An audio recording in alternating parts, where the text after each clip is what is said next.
ये कहानी दो भाइयों की है। एक बहुत मेहनती था, एक आलसी था।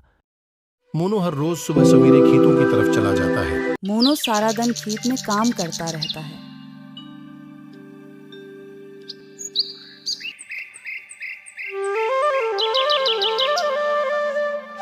मोनू खेतों में काम कर रहा होगा।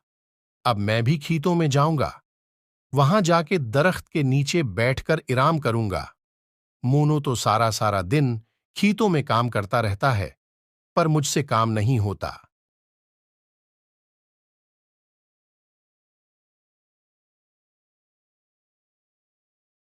मेरा भाई कितनी मेहनत से खेतों में काम कर रहा है। ओह, एक मैं हूं जो काम भी नहीं करता हूं। सारा दिन फारिग फिरता रहता हूं। थोड़ा थोड़ा सा पैदल चल लेता हूं और थक जाता हूं। अभी फिर मुझे नींद आ रही है। थोड़ा सा सो लेता हूं, फिर भाई के साथ काम करूंगा।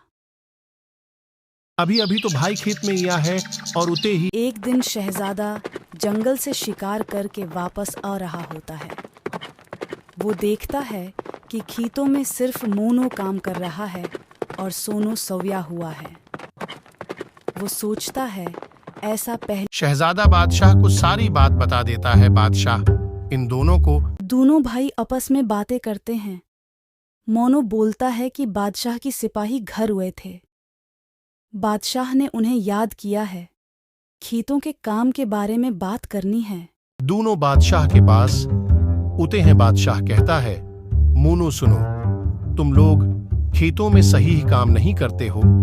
सोनू सारा दिन सोता रहता है। वहां खेतों में जाके कल से मोनू खेतों में काम करेगा। बादशाह की बात सुनकर मोनू बहुत परेशान हो जाता है। बादशाह से बोलता, बादशाह सलामत, मेरा भाई बहुत परेशान है, बीमार रहता है, उस पर मेहरबानी कीजिए। मैं भी कुछ उर्सा इसमें खेतों में काम करूंगा। जब ये सीख जाएगा तो ये अकेला कर लिया करेगा, फिर मैं दरबार में काम कर लिया करूंगा। दोनों भाई बादशाह से मुआफी मांगते हैं और बादशाह माफ कर देता है।